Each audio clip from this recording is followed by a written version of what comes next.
Hi, I'm Eva. Right now, how much cash do you have in your pocket, your bank account, or tucked away somewhere? No, I'm not talking about your investments or your home equity. I'm talking about liquid cash, money you can grab and spend right this second. Imagine you're driving home today and your transmission blows out. Or your favorite tooth decides to quit on you and you need emergency surgery. Let's say a $1,000 to $1, 500 expense just pops up out of nowhere. What do? Do you reach for your credit card?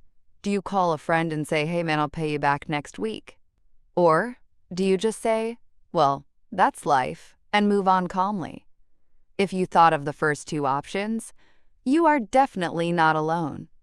I've personally been through situations like this at least 2 or 3 times, and nearly half of America is living this exact reality. According to Federal Reserve data, 45% of Americans cannot cover a $1,000 emergency expense without going into debt. Yeah, you heard that right. But today, I'm not just going to tell you to save money. Today, I'm going to show you how powerful that cash sitting in your bank account really is, and how it actually makes your brain smarter, changes your decisions, and ultimately sets you free.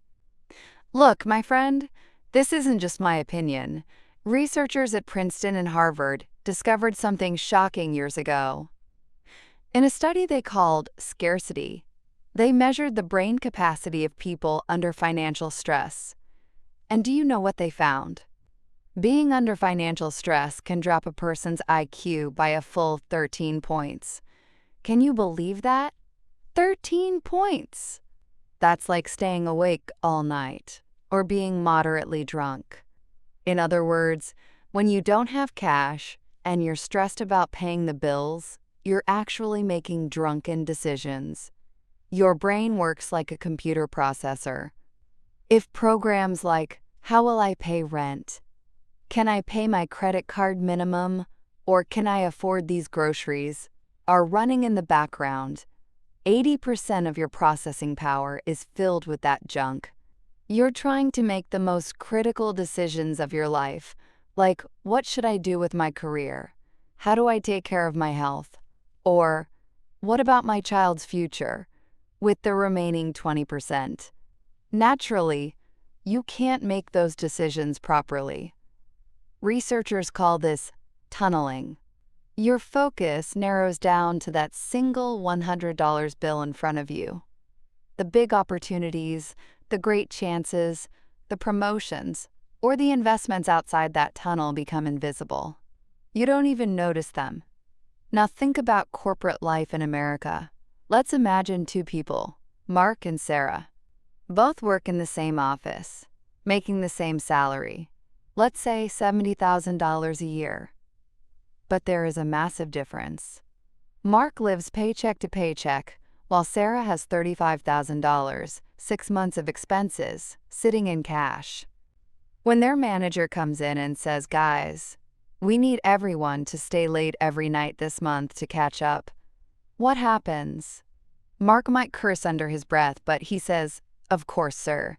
Because if he loses that job, he could be out of his apartment in 2 weeks. Mark is a modern slave, but his chains aren't made of iron, they're made of debt. Sarah, on the other hand, can say, actually, I have a class in the evenings. Are you planning extra pay or time off for this overtime? Sarah's voice sounds more confident. Why? Because Sarah has the luxury of walking away. The average duration of unemployment in the U.S. is 23 weeks. Sarah is carrying those 23 weeks in her pocket. This power, this situation, changes everything. In salary negotiations, Sarah can be more aggressive, propose creative projects, and take risks. Mark just focuses on not making mistakes. After 10 years, Sarah, just because she had cash and wasn't afraid to negotiate, could easily earn $200,000 more cumulatively than Mark. Cash doesn't just give you security, it gives you the power to say no. To me, that is incredibly important and valuable. There's also a hidden tax that no one really talks about. Economists call it the poverty premium. In other words, When you don't have money, life is more expensive for you. Sounds crazy, right?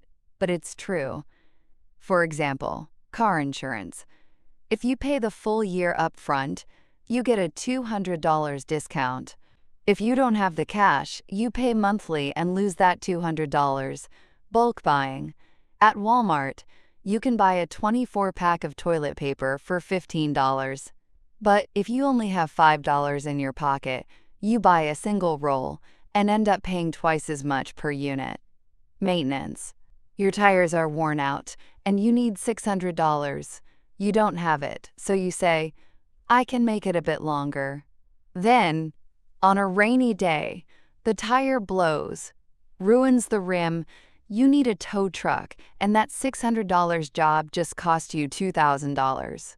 If you don't have a cash reserve, life robs you at every step. A cash cushion stops this daily bleeding. The biggest part of the American dream is owning a home, right?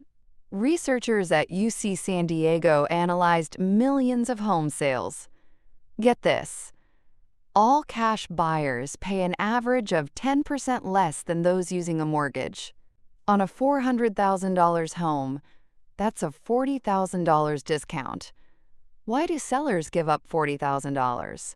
Because in America, about 6% of mortgage deals collapse at the last minute.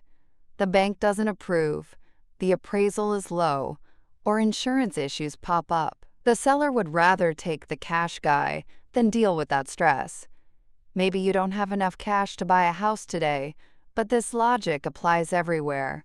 Whether you're getting your car fixed, hiring a service, or buying furniture, asking what if I pay cash still opens very powerful doors in America. Cash is your biggest card. It's a massive weapon, and cash isn't just for bad days. It's actually most useful when good days arrive. Remember what happened when the markets crashed in 2020? The S&P 500 dropped 30% in 1 month. Those without cash reserves sold in a panic to stop the loss. But what did the people with bullets in their pocket, the ones with a cash cushion, do? They scooped up Apple, Amazon, and Tesla at a historic discount. 2 years later, they doubled their wealth. Cash gives you the power to attack. When a friend comes to you with a great business idea, or a real estate opportunity hits the market, by the time you say, "Let me apply for a loan," that opportunity is gone. The person with cash grabs it out of the air. So my friend, how do we build this cash fortress? Saving $20,000 or $30,000 might feel impossible. But this is a marathon, not a sprint. Step 1. A starter emergency fund. Your first goal is $1,000 to $2,000. This is your credit card shield. When something breaks, use this instead of your card. Step 2. Calculate your expenses honestly. Write down everything, from Netflix to your gym, car payments to your Starbucks coffee. Find your real monthly cost and multiply it by 6. That is your ultimate goal. Step 3. Automate. Most banks in the U.S. allow this. Direct a portion of your paycheck, say 10%, straight into a savings account. If you never see it, you'll never spend it. Step 4. Use a high-yield savings account. Don't keep your money in a regular checking account. Put it somewhere like Ally, Marcus, or SoFi that pays high interest, around 4 to 5%. Let that money work for you while it sits there. Step 5. Make it slightly hard to access. Don't keep that account's debit card in your wallet. Create just enough friction to stop you from touching it for an impulse buy, like that new iPhone. Now, someone in the comments is going to write, "But if my money just sits there, it'll melt from inflation. I'd make 10% in the stock market." Look, mathematically, they're right. But life is not an Excel sheet. Your emergency fund is not an investment. It is your financial foundation. It's your insurance. You don't expect the foundation of your house to make a profit, do you? You just expect it to keep the house from collapsing. If the market dropped 30% in March 2020, and you lost your job at the same time. What would you do if your emergency fund was in the market? You'd be forced to sell at the worst possible time. Cash is different. What's there today will be there tomorrow. Cash buys you peace of mind. Building a cash cushion isn't just a financial decision, it's a decision to take the wheel of your life. When you have 6 months of expenses, you stand taller in front of your boss, you sleep better, and the money fights with your partner disappear. The American dream isn't just about making a lot of money. It's about being free enough that you don't have to bow down to anyone or any institution. And that freedom starts with saving those first $1,000. What's your story with this? Have you ever lost an opportunity or suffered because you didn't have cash? Let's meet in the comments. I'll be reading every single one. If you liked this video, hit the like button and don't forget to subscribe to join us on this financial journey.